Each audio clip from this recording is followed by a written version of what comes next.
avoir des messages suivis dans la parole de Dieu. J'ai rien contre les messages thématiques, c'est juste que parfois, les messages thématiques peuvent être orientés. Étant donné que c'est thématique, bien, on prend un verset, on prend un autre, puis en tout cas, ça peut être délicat. Mais ça se fait et ça va encore se faire. Et je me demandais, j'ai dit, Seigneur, bon, qu'est-ce que tu me mets à cœur? Mets-moi quelque chose à cœur parce que, en même temps, bon, comment je pourrais vous dire, je dois avoir, c'est-tu les petits pots qui font du bruit? Parce que je chantais quelque chose qui shake, là. C'est correct. Faut que je m'habitue à prêcher devant des pots, là, des pots maçons. Et en tout cas, en priant, le Seigneur m'a mis vraiment à cœur quelque chose, je le crois. Je pense que ça vient de lui. C'était, à travers mon programme de lecture, j'ai un programme de lecture qui se promène dans le Nouveau et dans l'Ancien Testament. Donc, vous avez ici probablement un exemple de manuscrit, là. Et je trouve ça vraiment bénissant parce qu'on a tendance à lire ce qu'on aime. Je ne sais pas si je suis tout seul, mais on a tendance à lire ce qu'on aime.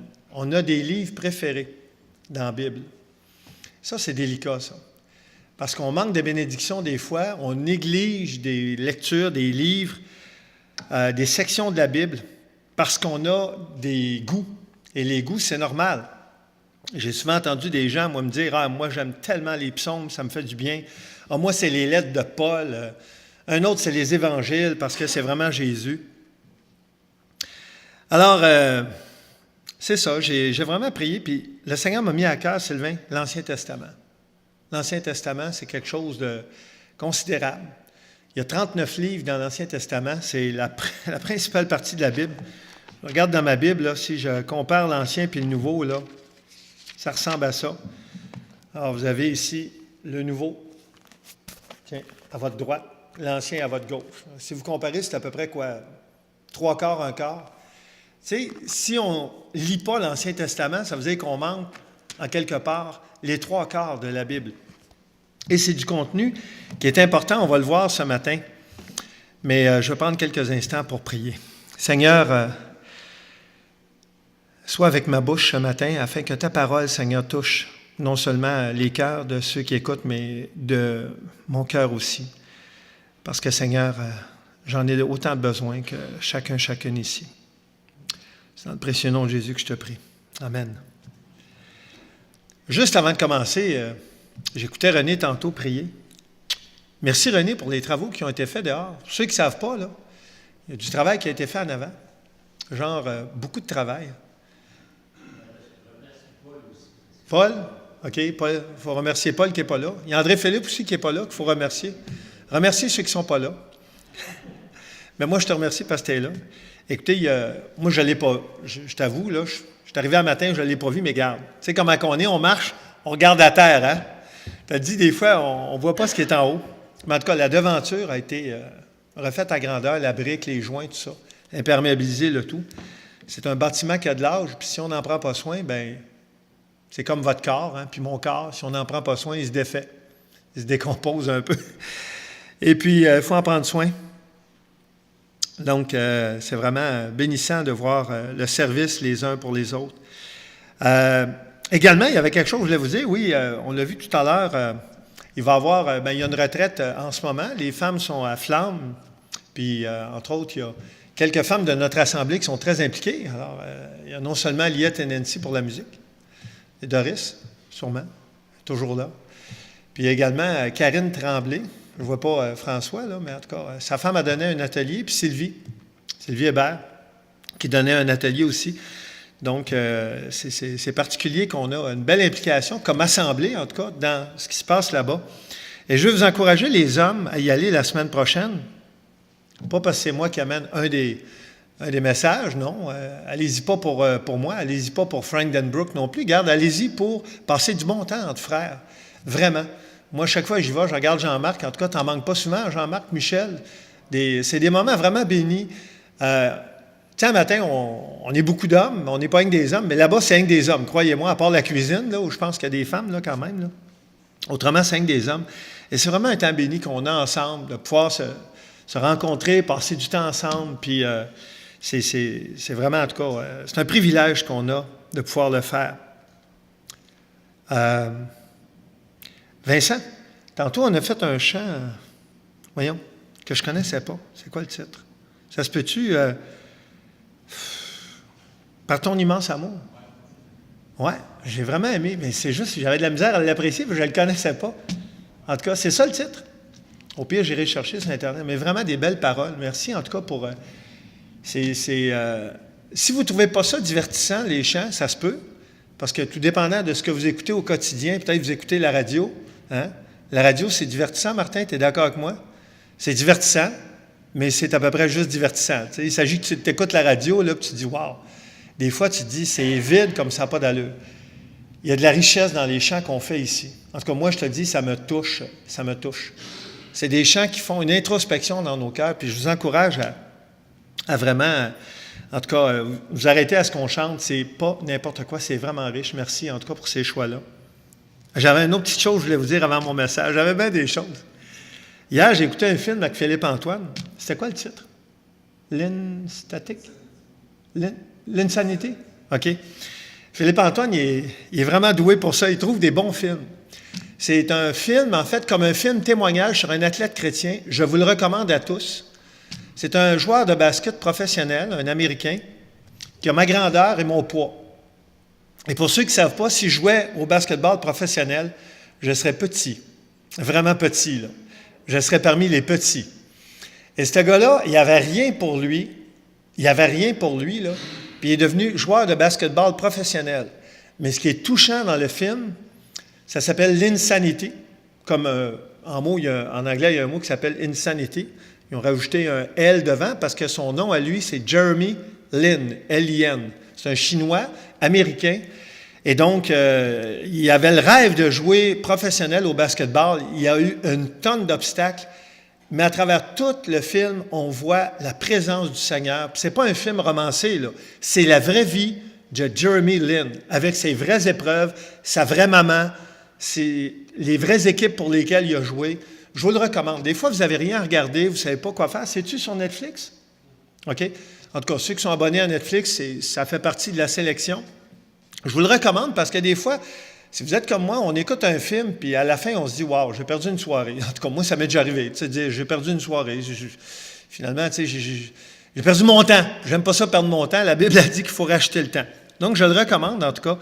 C'est un film touchant. Il n'y a pas de violence, il n'y a pas de sexe.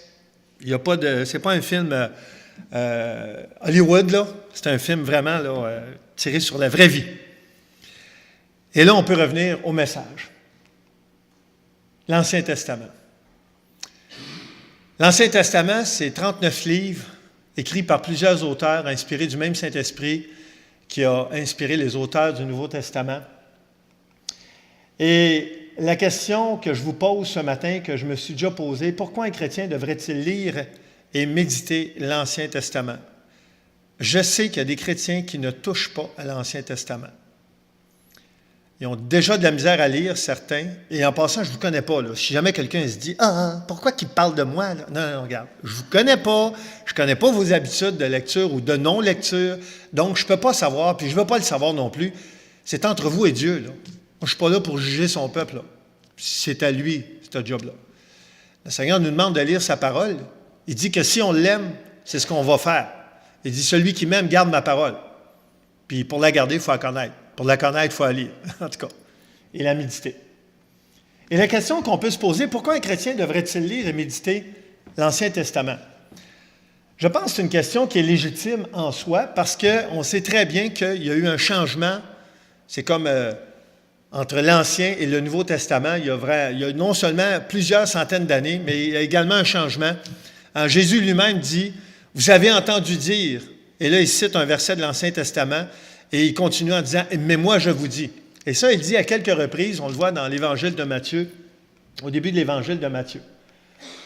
Donc, des arguments pour ne pas lire l'Ancien Testament. Alors, j'en ai relevé quelques-uns. C'est des personnes, soit que j'ai entendues. En passant, j'ai mis une photo de femme, ça paraît être un homme. Là. C'est la première que j'ai pognée. Là. Fait que, sentez-vous pas encore visé, là, si, hein? Bon. Voilà. Bien, il y en a qui disent l'Ancien Testament, c'est vieux, je préfère lire le Nouveau. Hein? D'habitude, ce qui est vieux, on n'aime pas ça. Pensez juste au monde du sport. En tout cas, c'est un monde que je connais. Un jeune athlète, c'est toujours impressionnant. Hein. Il y avait une jeune équipe de hockey là, au tournoi de la Coupe du Monde. Pour ceux qui ne suivent pas ça, ben, ça se peut que vous ne suivez pas, mais en tout cas. Il y avait une équipe de 23 ans et moins, puis ça l'a épaté le monde, semble-t-il. Une équipe de 23 ans et moins. Mais les vieux, eux autres, ça n'épatait pas le monde. Mais c'est les vieux qui s'en vont en finale mardi prochain, en tout cas. Ensuite, il y en a qui vont dire « L'Ancien Testament, c'est rempli de guerres, je préfère l'amour du Nouveau Testament. » J'ai une de mes tantes qui lisait la Bible qui m'a déjà dit ça un jour. Elle dit « Dans l'Ancien Testament, il y a des guerres. » Elle, c'est juste ça qu'elle voyait, alors que c'est faux, là. C'est loin d'être juste des guerres, mais elle, ça l'avait marqué. Elle dit « Non, moi, je ne veux pas lire ça, je veux lire l'amour. » Comme s'il n'y avait pas d'amour dans l'Ancien Testament.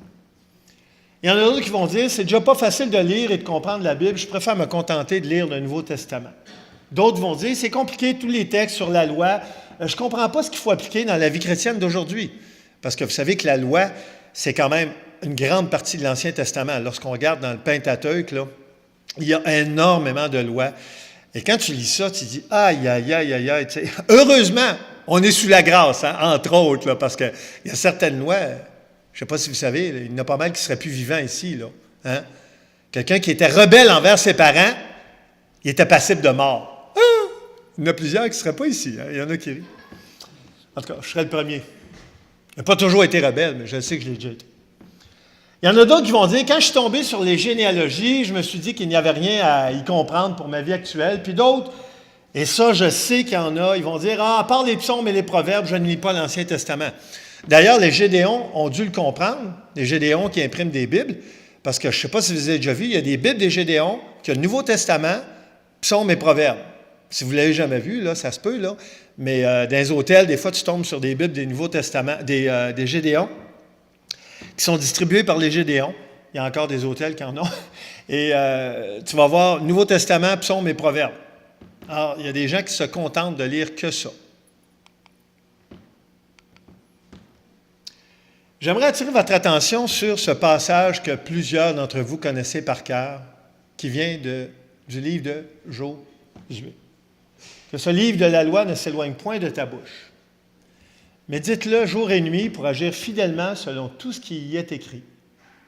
Car c'est alors que, et là il y a 2 bénédictions qui viennent avec ça, c'est alors que tu auras du succès dans tes entreprises, c'est alors que tu réussiras. Et sérieusement, je ne connais personne, croyant ou non croyant, qui ne veut pas ça dans sa vie. C'est rare quelqu'un qui veut vraiment être un loser. Je suis loser et je veux rester un loser. Je suis malheureux, je veux rester malheureux. Je ne veux pas de bonheur dans ma vie, je ne veux pas réussir, je ne veux pas de succès. C'est rare qu'on voit quelqu'un comme ça. Habituellement, là, il y a des gros problèmes là, parce qu'un être humain normal veut avoir du succès, veut réussir, peu importe dans quoi. Et ça dit au verset 9, souvent on arrête au verset 8, on ne devrait pas. Parce que dans le contexte, ça dit « Car l'Éternel, ton Dieu, est avec toi dans tout ce que tu entreprendras. » Et là, la question qu'on peut se poser, que ce livre de la loi ne s'éloigne point de ta bouche. Mais c'est quoi ce livre-là? Parce que très souvent, j'ai entendu des chrétiens lire ce verset-là en lien avec l'ensemble de la Bible. Je ne sais pas si vous me suivez, là. Mais au moment où ça a été écrit, il y avait combien de livres de la Bible? Il y en avait 5. Et c'est particulier parce que j'ai vraiment allumé là-dessus. Imaginez-vous, après plus de 30 ans de vie chrétienne, cette semaine, j'ai allumé là-dessus. Je me suis dit, waouh, c'est trop vrai. Déjà à cette époque-là, une promesse comme ça était basée sur seulement 5 livres de la Bible. 5 livres, souvent, qu'on lit à peu près pas.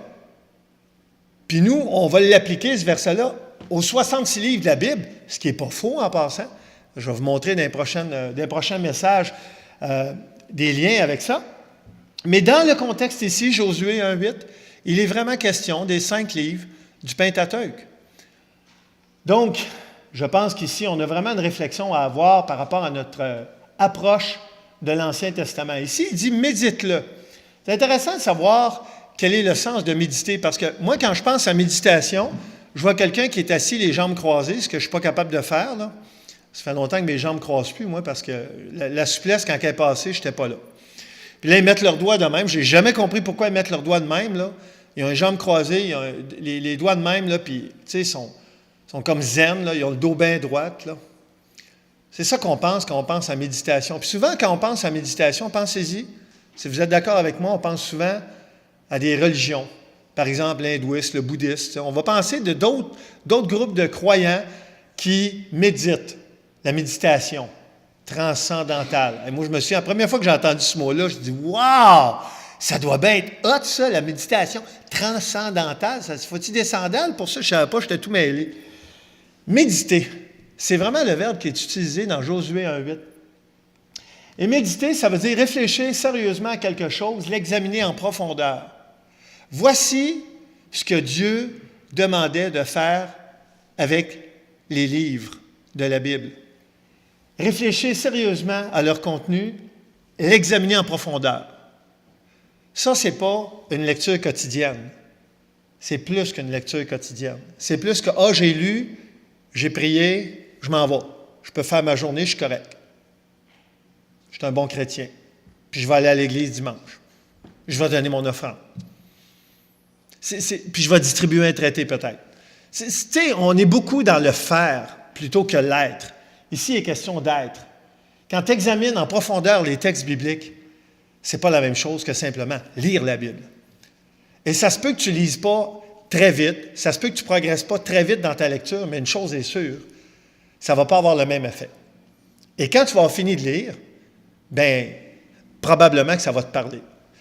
Moi, mon programme de lecture, je bénis le Seigneur, en tout cas, parce qu'il y a des personnes, en tout cas, qui ont pensé mettre ça dans une tablette, des programmes de lecture, avec des Bibles, évidemment, j'en ai 9 dedans, à part des dictionnaires, des commentaires et d'une tonne d'outils.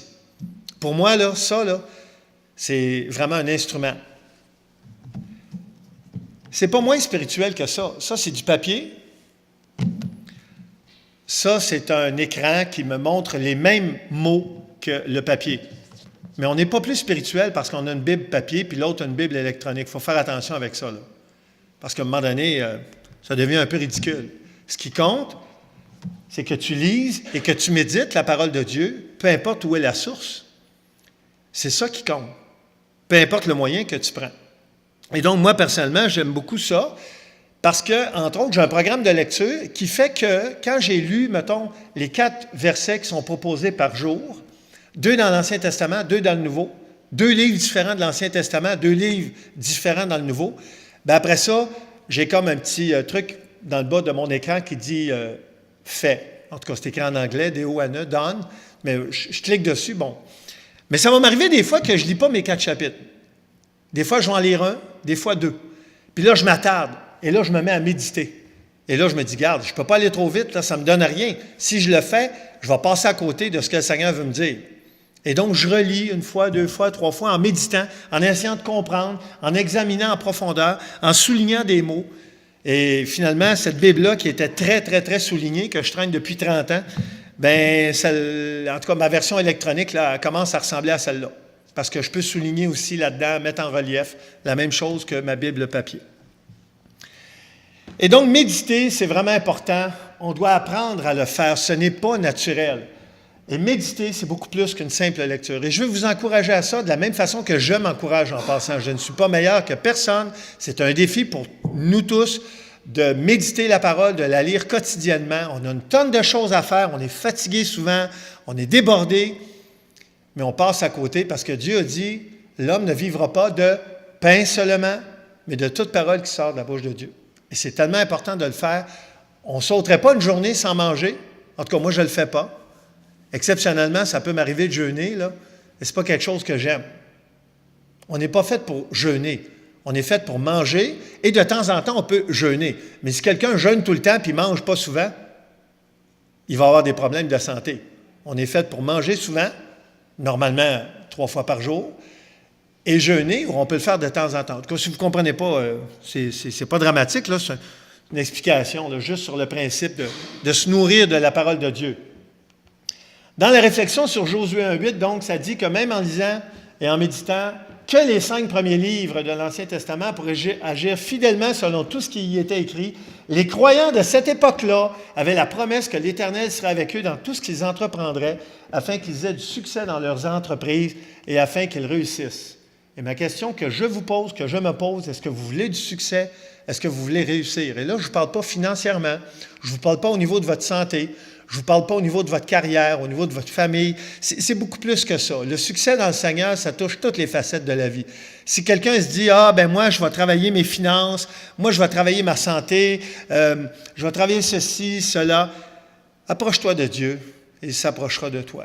Fais de l'Éternel tes délices. C'est pas ça qui est écrit ici en quelque part. J'ai lu ça un matin, il me semble, là. Et il te donnera ce que ton cœur désire. C'est une autre traduction, mais ça revient à ça. Donc, le Seigneur, si on cherche, ça va toucher tous les domaines de notre vie, le succès qu'il va nous donner. Et c'est ce que j'expérimente personnellement depuis plus de 30 ans.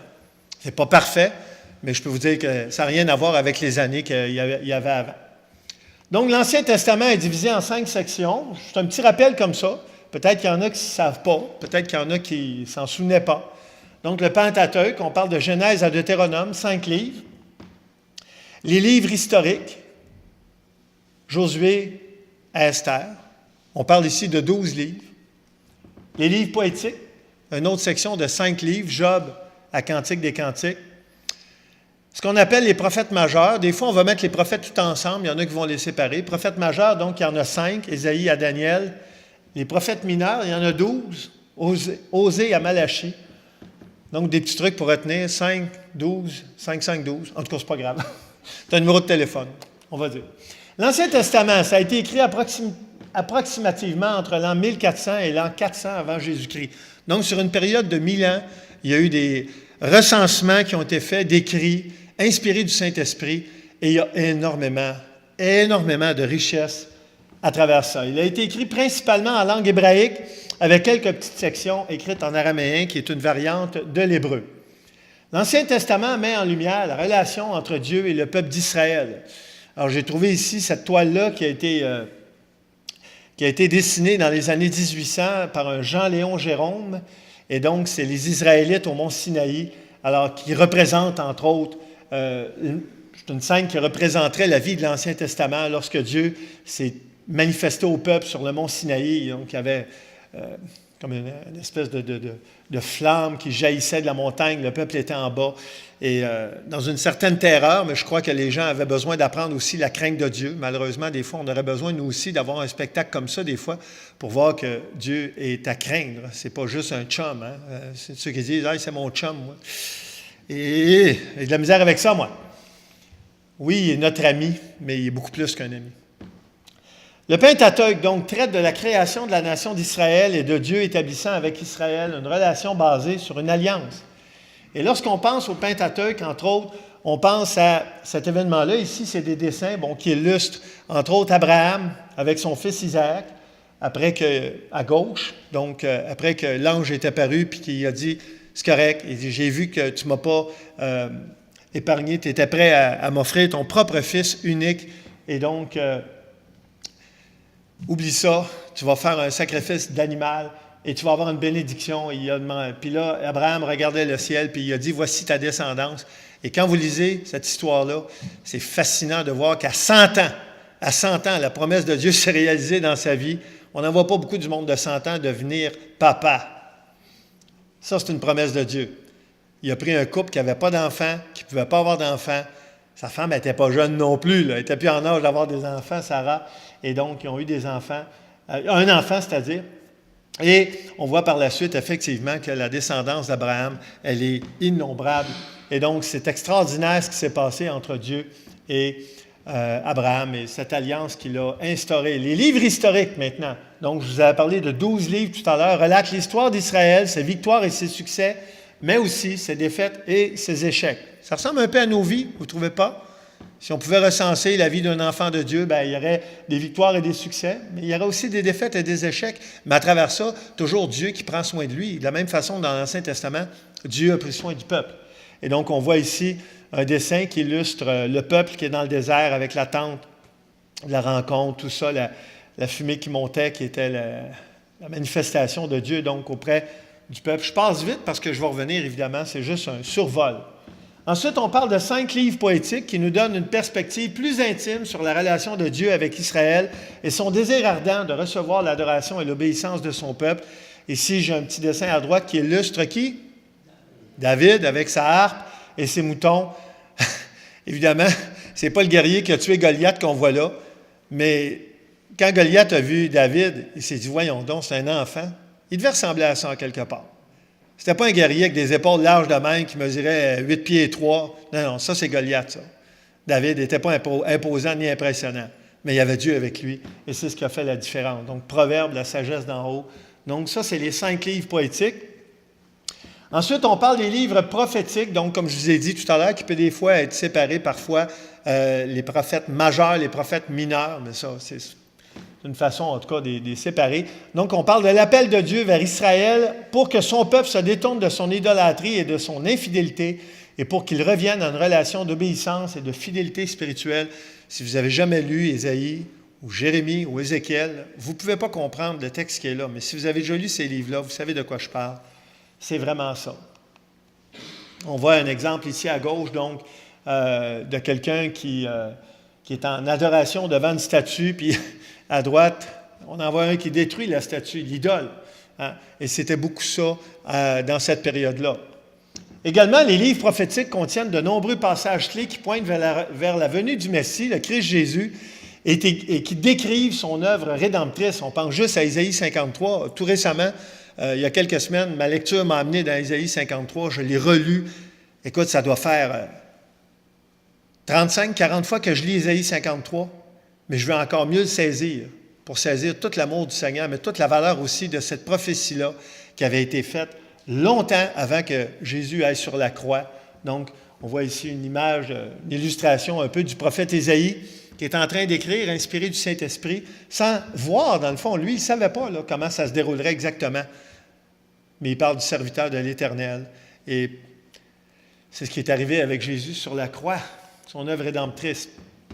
L'Ancien Testament, ici, c'est une réflexion, on pourrait aussi être appelé le Premier Testament, car le terme ancien laisse supposer quelque chose de vieux et de démodé, ce qui est loin d'être vrai quand on réalise l'importance de lire et de comprendre l'Ancien Testament afin de bien saisir toute la valeur du Nouveau Testament. L'Ancien Testament, si on n'avait que ça, ce serait bon en passant. Il y a plein de principes là-dedans qui sont très bons. Principes de vie, des lois qui sont vraiment, vraiment bonnes pour l'homme, pour l'humain. Mais c'est surtout lorsqu'on le met en parallèle avec le Nouveau Testament, puis là on voit, OK, l'Ancien Testament annonce le Nouveau Testament, prophétise beaucoup d'événements dans le Nouveau Testament, et là il y a tout son sens. L'Ancien Testament, c'est un livre, en fait, c'est une partie d'un livre, c'est un livre en soi, c'est comme, la Bible, c'est comme 2 livres finalement. L'Ancien Testament, le Nouveau, les deux sont ensemble, et c'est un tout indissociable, une richesse incroyable. Et là, ce que je vais faire, bien, on a intention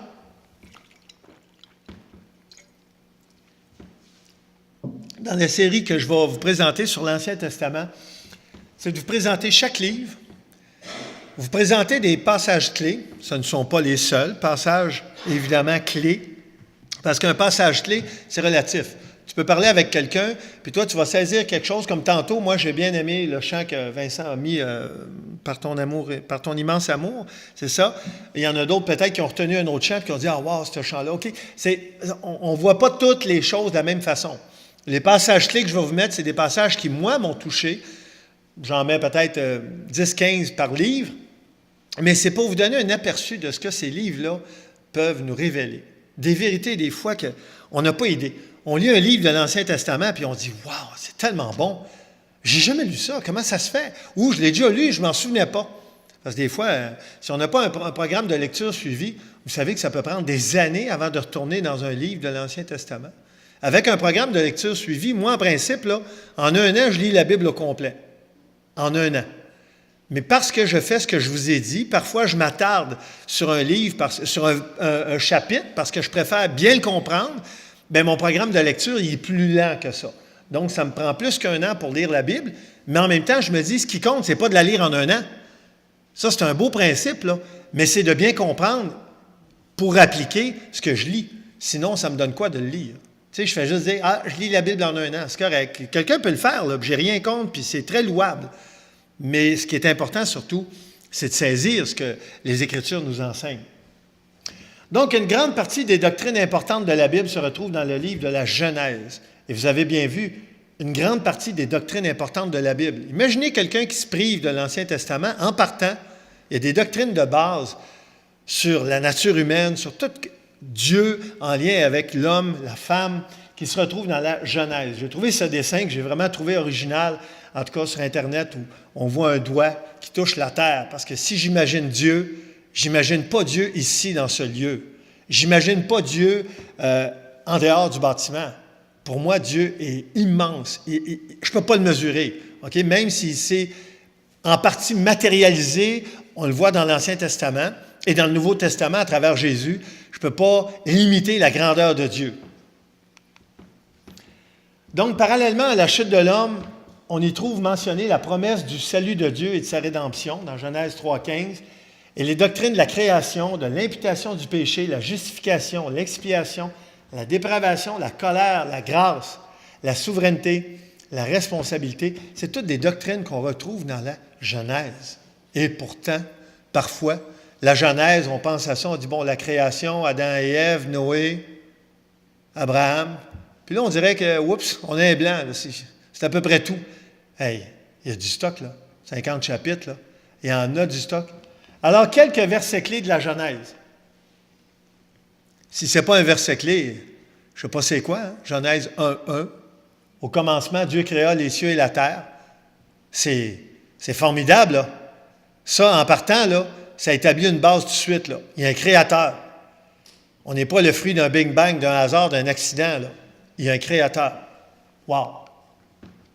Genèse 2, 7 et 18. L'Éternel Dieu forma l'homme de la poussière de la terre. Ça, c'est le verset 7. Verset 18, 11 petits versets plus loin. On n'est jamais loin, hein, les hommes et les femmes. L'Éternel Dieu dit, « Il n'est pas bon que l'homme soit seul. Je lui ferai une aide semblable à lui. » Hi-ha! Il devait être content, Adam? Sérieusement, là. Hey, il n'a pas trouvé un animal semblable. Il n'a pas, là. Ceux qui disent qu'on vient du singe, il y en avait des singes, là.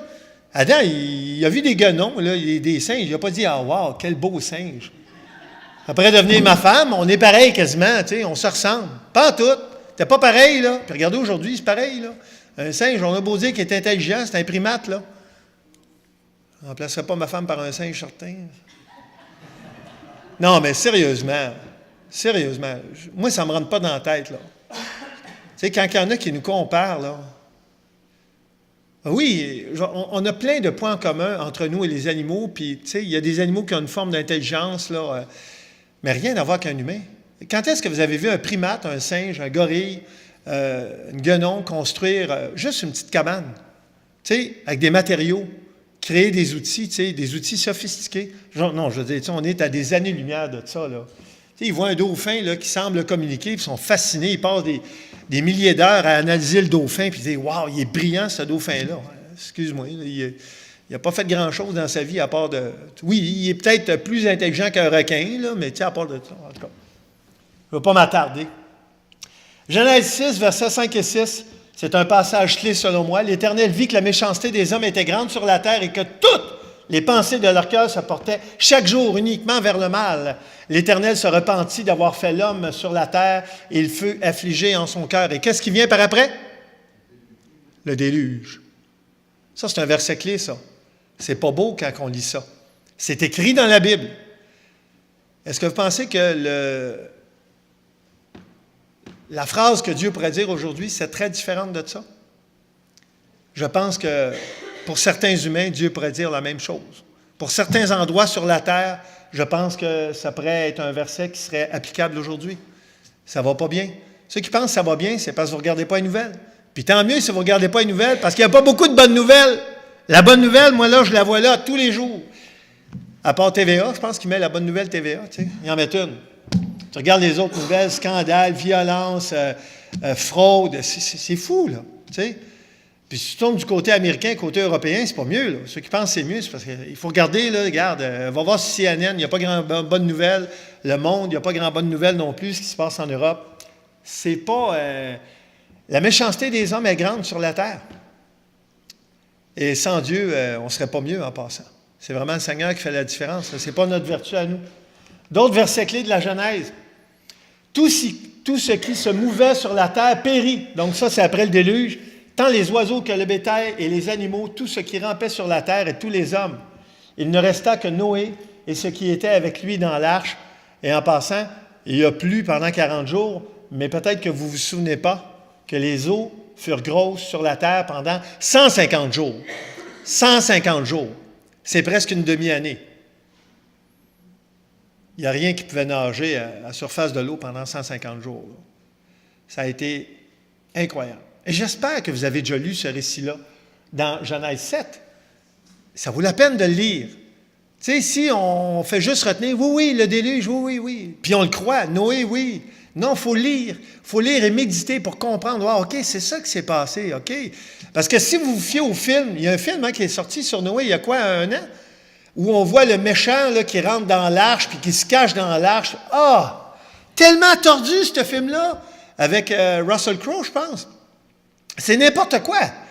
Si on se fie à Hollywood pour notre compréhension de la Bible, on fait dur en toti. Même le film L'Exode, là, c'était n'importe quoi là, avec le gars qui fait Batman. En tout cas, je ne sais pas trop. Là. Sérieusement, là, si tu connais la Bible, tu regardes ce film-là, ça n'a pas rapport. Là, le film de Noé, c'est n'importe quoi. Sérieusement, là. Tant qu'à moi, là, c'est une honte. Genèse 11, 1. Toute la terre avait une seule langue et les mêmes mots. Si on ne lit pas Genèse, on ne sait pas ça. Il y a eu un temps où tout le monde parlait français. Ben non, c'est pas français, là, mais... Oui, parce que ça prend l'éternité pour l'apprendre. Mais, tu sais, si tu ne lis pas Genèse, l'histoire de Babel, là, tu ne la vois pas, là. D'autres passages clés de Genèse, Genèse 12. Dieu qui s'adresse à Abraham, on l'a vu tout à l'heure, en partie. « Je ferai de toi une grande nation, je te bénirai, je rendrai ton nom grand et tu seras une source de bénédiction. Toutes les familles de la terre seront bénies en toi. » Et nous aussi, nous sommes bénis en Abraham, même si on n'est pas des Juifs. Abraham était vieux et Sarah était vieux, avancé en âge, et Sarah ne pouvait plus espérer avoir des enfants. C'est ce qui est écrit dans Genèse 18, alors qu'on sait très bien qu'ils ont eu un enfant. Et voici ce qui est écrit dans Genèse 18, 14. « Y a-t-il rien qui soit étonnant de la part de l'Éternel? » Ça, c'est un passage à se souvenir en 2016.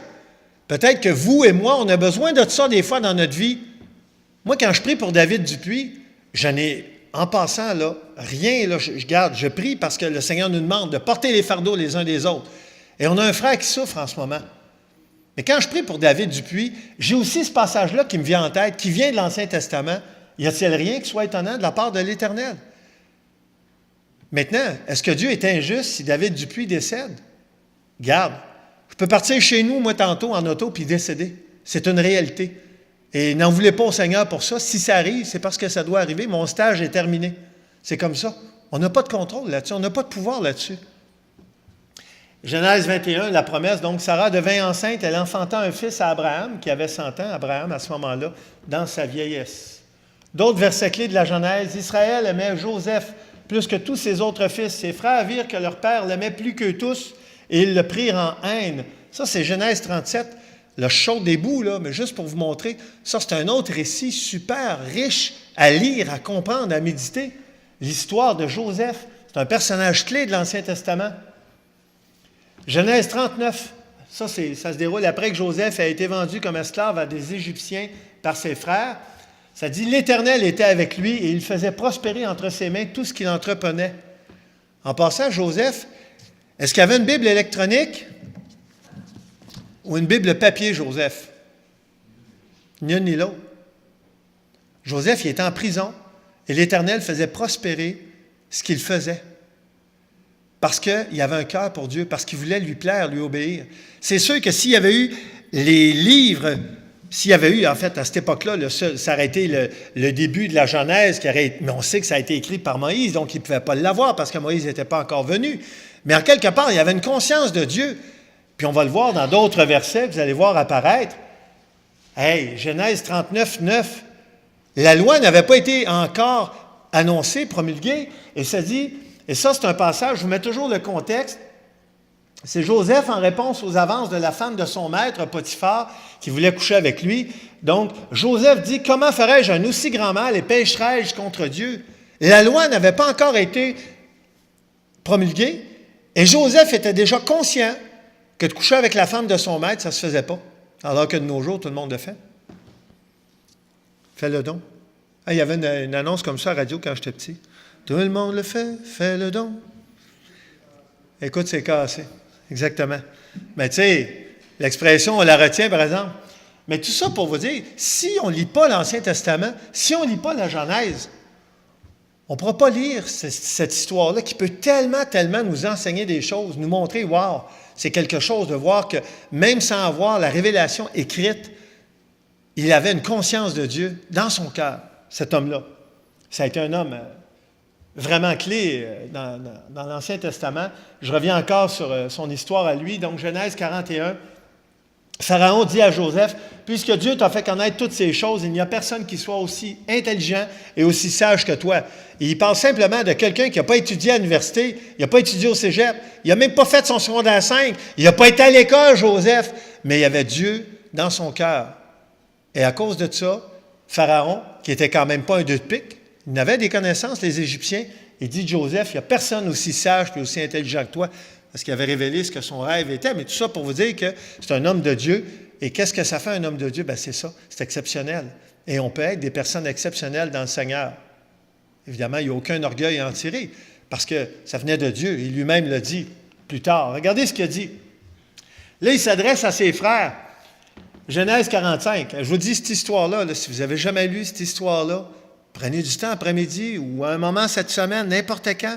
Lisez cette histoire-là, mais lisez toute la Genèse, là, mais juste cette histoire-là, elle est fascinante.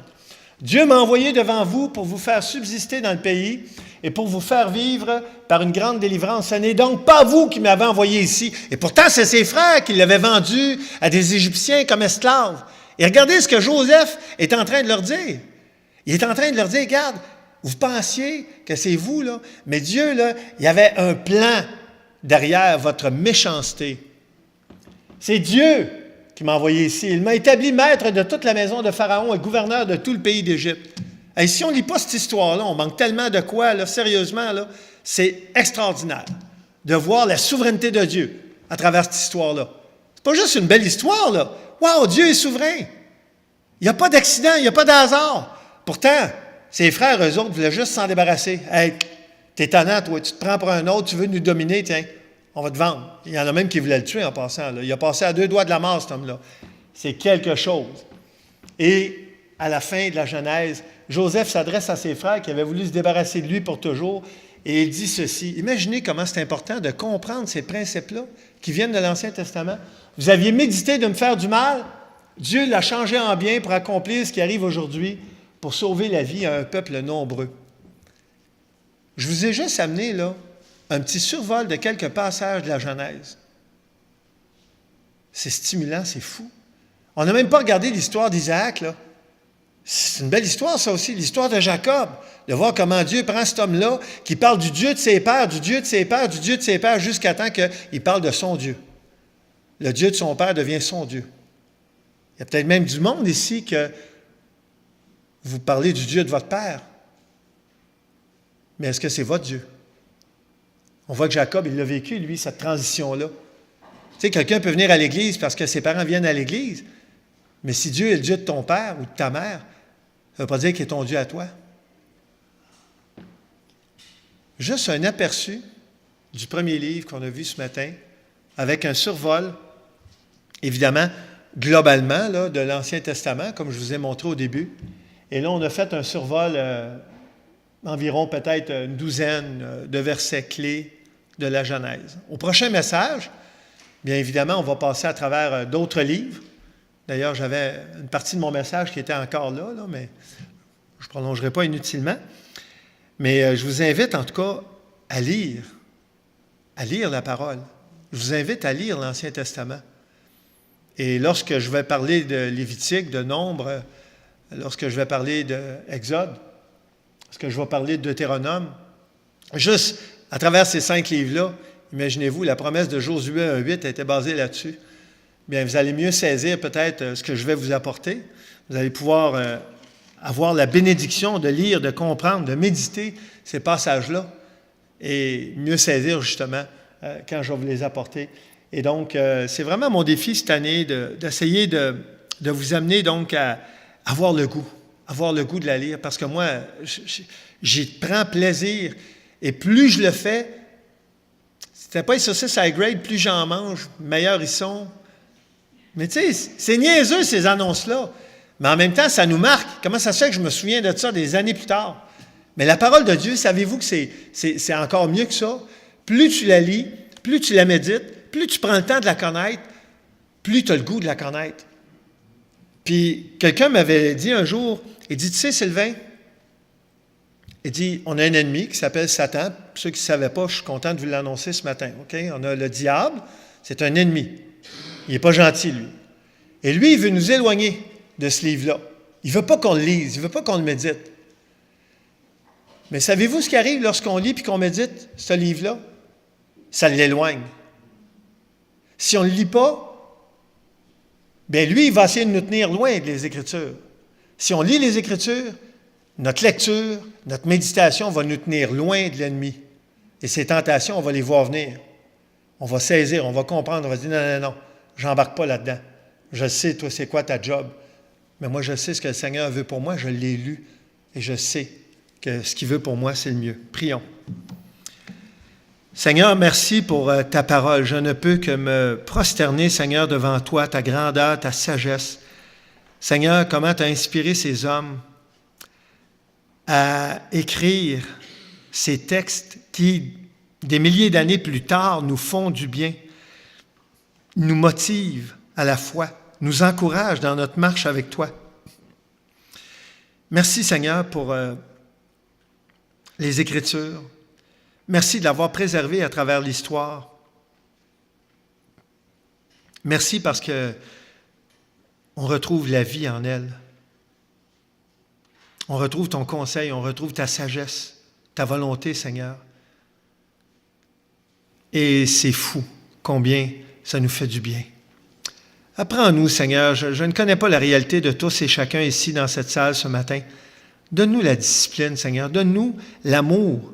Si on t'aime, Seigneur, tu dis, celui qui m'aime garde ma parole. Ce n'est pas une émotion, t'aimer. C'est une action. C'est une décision. Donne-nous, Seigneur, de passer du temps dans ta parole. Donne-nous de la méditer, de la comprendre, de la saisir, d'avoir le goût, Seigneur, vraiment de se nourrir de cette parole si bonne, qui ne retourne pas à toi sans effet, sans avoir accompli ce pourquoi tu l'as envoyé. C'est dans le précieux nom de Jésus que je te prie pour cela. Amen.